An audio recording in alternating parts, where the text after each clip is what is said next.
So, Trials of Osiris has been spookified this weekend as part of the Festival of the Lost. The map is Cauldron and the radar has been removed. In addition, you cannot revive fallen teammates. As one final thing, spiders occasionally do crawl across your screen. So, let's critique this new game mode. Trials takes place in the Elimination game mode and can only be accessed with a full team. It's assumed that you will be talking and coordinating with your team since you took the time to actually party up with them. The goals, at least to me, of the Elimination game mode are to offer up something more challenging than typical 3v3 skirmish, and to promote more team-based play. With that in mind, it's easy to see why the radar was removed. Since you're supposed to be communicating with your team already, you'll just have to be a little bit more descriptive with your callouts. In addition to this, it greatly increases the opportunities for flanking and other positioning around the map, since the enemy won't be aware of you as long as they don't see or hear you. If the radar's not there, it can't give away your position from 5 miles out. So I feel like the overall removal of the radar is actually an interesting evolution on the normal game mode. There are a couple big hairy buts to that statement that I will have to save for later though. The other thing we can address is the removal of the revive mechanic. Again, I feel like this is just another step in the evolution of the game type. It is, after all, called elimination. If you've ever played Counter-Strike, then you're all too familiar with dying during a round and then having to wait until the next one to start so you can move again. The fact that there's a serious finality to your actions makes you hesitant at first to go charging in. Even if the enemy lacks radar, you are just one shotgun shot away from being a teammate's exasperated sigh over the party chat. I appreciate these two changes on the game mode. I've read in multiple parts of the community that it would definitely be interesting to try out elimination without radar to promote more team-based play. In that regard, I feel like this is a success. You have to rely on your teammates to call out for more information. In life, you absolutely have to try out new things if you're wanting to grow, and sometimes it leads to mistakes.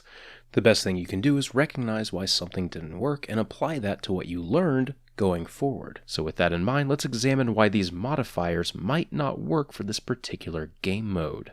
Destiny PvP is such a movement-heavy game mode, as is the rest of the game for the matter. I mean, just look at the raid.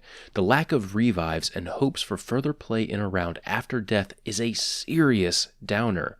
While you want people to be careful and aware of their actions, there needs to be some room for error. Letting your team revive you allows for this, in my opinion.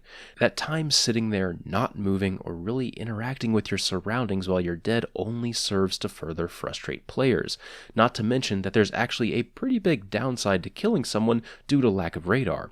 Since you can see the person who killed you's outline while dead, this gives you the perfect opportunity to communicate with the team. I know this game mode's all about communication, but this is kind of rewarding it for the wrong reasons. This has always been a controversial topic for normal elimination since it allows you to tell when you're safe to res.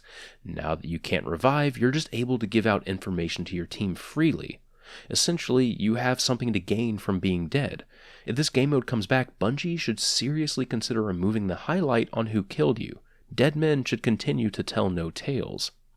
If you've played Inferno, then you're kind of aware of how jarring the lack of radar is. While other games offer substantial audio cues to help keep players aware, Destiny kind of lacks that for the most part. Coupling the lack of informational audio coming in with the general speed that players can move causes some pretty frustrating engagements where you can die in what seemed like a safe situation. Not to mention the maps are so small that it almost encourages players to equip shotguns and just wait for something to run by. If you place yourself in a good enough spot, there will be little time for the enemy to actually react to your ambush. I know this event is kind of themed around spooky, scary stuff, but that doesn't stop me from rolling my eyes as I die to that player in the one hidey hole spot that I didn't check. The other thing that doesn't really work is the amount of rounds that you have to play per match. If you're going to have a game mode where each round only has one life to give, you need to allow for more opportunities to have mistakes and learn from them in that game. Far too often you lose the first 2 rounds, adapt your strategy, and then promptly get dunked on during the heavy round. Now you're down 4 rounds and you have to clutch the next 5 rounds if you want to actually win.